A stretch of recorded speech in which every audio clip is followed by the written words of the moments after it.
கடக லக்னத்துக்கும் சிம்ம லக்னத்துக்கும் சனி தசை நடந்ததுன்னா அந்த சனி பாதிக்கப்பட்டிருந்தா தான் நல்லது, இல்லாட்டினா அந்த சனி தசை வந்து அவங்கள சிரமப்படுத்தும் அப்படிங்கிற மாதிரியான பாயிண்ட்டு ஜோதிடத்தில் ஒரு விதியாகவே இருக்கு. சரி, கடக லக்னம் அல்லது சிம்ம லக்னத்தில் ஒருத்தர் பிறந்திருக்கார், அவருக்கு சனி தசை வருது, என்னதான் செய்யும் அப்படின்னம்னா, எடுத்ததுமே புருஷன் முன்னாடி கடையில பிரச்சனை வந்து பிரிவினை வந்து தனித்தனியாக போயிடுவாங்க அப்படிலாம் கிடையாது. அது எல்லாத்துக்கும் அந்த மாதிரி பலன் நடக்காது. முதல் பாயிண்ட்டு, தொழில் தான் செஞ்சுக்கிட்டு இருக்க தொழில் அல்லது வேலையில் ப்ரெஷர் ஆகும், அது சம்மந்தப்பட்ட ஸ்ட்ரெஸ் அதிகமாகும். இது வந்து சனி தசை ஆரம்பித்த உடனே, சனி தசை சனி புத்தி முடிகிற வரைக்கும் நடக்கும் 3 வருஷத்துக்கு. அந்த புத்தி முடிஞ்சதுக்கப்புறம் பார்த்தீங்கன்னா பிரமாதமாக பூமப் ஆயிரும் தொழிலை பொறுத்த வரைக்கும்.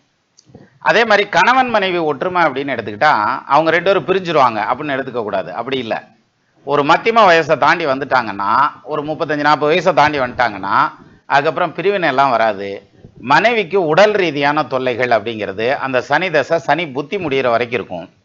அதுக்கப்புறம் பார்த்தீங்கன்னா கம்ப்ளீட்டாக அதுலேருந்து ரெக்கவரி ஆயிடுவாங்க, பிரச்சனை இல்லாமல் ஓடும். அதுக்கப்புறம் சனி தசை அவங்கள பாதிக்காது. ஆனால் இந்த சனி தசை சனி புத்தி முடிகிற வரைக்கும் தான் சேலஞ்சிங்காக இருக்கும்.